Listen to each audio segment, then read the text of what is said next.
ابو جہل کا بیٹا اکرمہ رسول اللہ صلی اللہ علیہ وسلم کے پاس آیا، صحیح مسلم میں روایت ہے،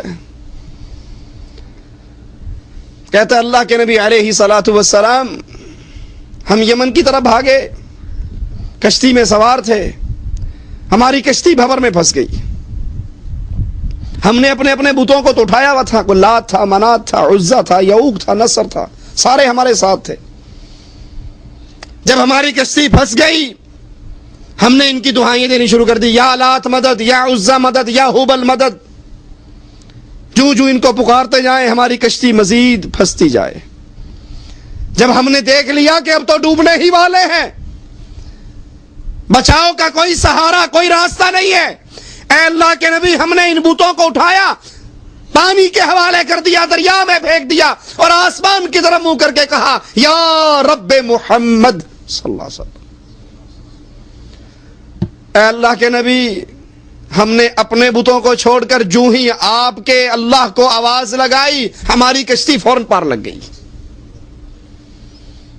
من ربک، اے قبر میں آنے والے کس کو رب مانا، کس کو رب کہا، کس کی عبادت کرتا رہا، کس کو مصیبتوں میں پکارتا رہا؟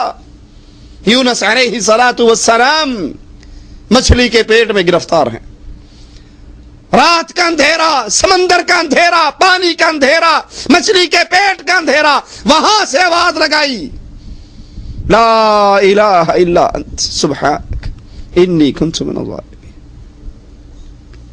اے اللہ میں مشکل میں پھنس چکا ہوں، سمندروں میں، پانی میں، مچھلی کے پیٹ میں، لیکن عقیدہ میرا کیا ہے کہ اگر کوئی مشکل کشائی کر سکتا ہے عرش والے رب تیرے علاوہ کوئی نہیں کر سکتا۔ اللہ نے بھی جواب میں کہا اگر یہ یونس علیہ الصلوۃ والسلام میری تسبیح بیان نہ کرتا قیامت تک اسی مچھلی کے پیٹ میں ہی رہتا۔ جس کو رب مانا جائے اس کو مصیبتوں میں پکارا جاتا ہے، اس کو مشکل کشائی کے لیے آواز دی جاتی ہے، ہم نے کس کو رب مانا؟ یہ پریکٹیکل ہے، زبان سے کہو یا نہ کہو، عملی زندگی کیا بتاتی ہے؟ جس کو مصیبت میں، مشکل میں پکارا جائے وہ اللہ ہے، بغیر اسباب کے۔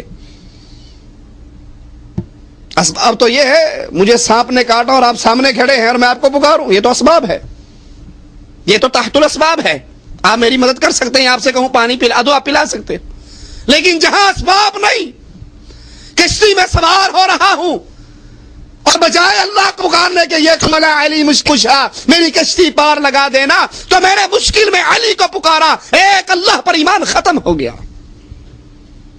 من ربک پریکٹیکل لائف بولے گی میں نے کس کو رب مانا؟ ذرا اپنے اپنے گریبانوں میں جھانکو، ہم کس کو رب مانتے ہیں؟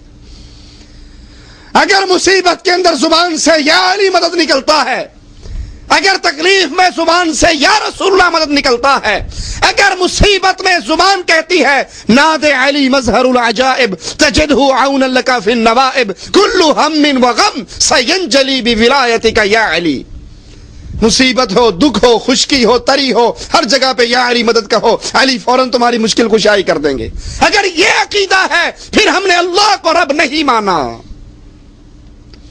پھر قبر میں میری زبان نہیں کہے گی ربی اللہ، میرا اللہ رب ہے، کیونکہ ہم نے اس اللہ کو مشکل میں پکارا نہیں، ہم تو اس کو چھوڑ کر کبھی علی کو پکارتے تھے۔ اور پنجاب والے کہا کرتے تھے حق بہو تک بہو یاری اڑیا پار لائیں، کہ کشتیاں ڈوب جائیں 11ویں والا بابا باہر لگا دیتا ہے۔ وہ اللہ ہے، اس اللہ کو پہچانیے، اس اللہ کی ذات کو پہچانیے، اس اللہ کی صفات کو پہچانیے، پھر اس اللہ پر پختہ ہو جائیے، عبادت اس اللہ کی کریں، پکارے اس اللہ کو، نظر اس اللہ کے نام کی، نیاز اس اللہ کے نام کی، اس اللہ کو چھوڑ کر نہ کسی کی پکار ہو، نہ نظر ہو، نہ نیاز ہو، نہ اس کے عبادت میں کسی اور کو شریک کیا جائے۔ پھر زبان کہے گی ربی اللہ، میرا رب تو اللہ ہے۔ اور اگر ہم غیروں کو پکارتے رہے، شادی ہو گئی 3-4 سال گزر گئے، اولاد نہیں ہوئی، کسی نے پٹی پڑھائی بیوقوف، تو پاکستان میں رہتا ہے، اولاد نہیں ہوتی. یہ بابا ڈولے شاہ گجرات کے اندر دربار ہے، اس کی بیری کے نیچے جا کر چادر بچھا کو بکرے کی نیاز دے کے منت مان لو، پتا گرے گا بیٹی ہو جائے گی، بیر گرے گا بیٹا ہو جائے گا. تو کیوں پریشان ہے؟ اب یہ اولاد مانگنے کے لیے غیروں کے در پہ ہے، کبھی اس قبر پہ جھکتا ہے، کبھی اس قبر پہ جھکتا ہے، کبھی اس پیر کے دربار کی خاک اپنی بیوی کو چٹاتا ہے، کبھی کسی دربار کے ٹکڑے چٹاتا ہے. اس نے اللہ کو اپنا اولاد دینے والا تسلیم ہی نہیں کیا. اور اللہ کتنا بے نیاز. رسول اللہ صلی اللہ علیہ وسلم کی گود ہے اور آخری بیٹا دم توڑ رہا ہے ابراہیم.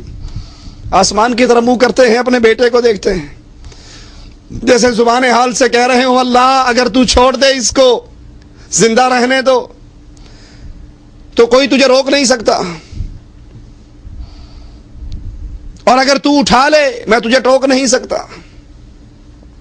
بالآخر دم توڑ گئے، ابراہیم فوت ہو گئے.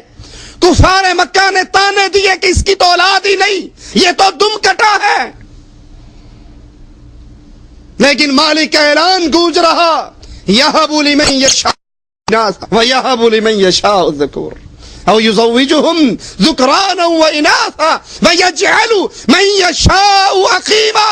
جس کو چاہے صرف بیٹیاں دے دوں، جس کو چاہے صرف بیٹے دے دوں، جس کو چاہوں ملا جلا کر دے دوں، جس کو چاہوں کچھ بھی نہ دوں، پوری دنیا کے دھکے کھا لے اس کو اولاد نصیب ہی نہ ہو.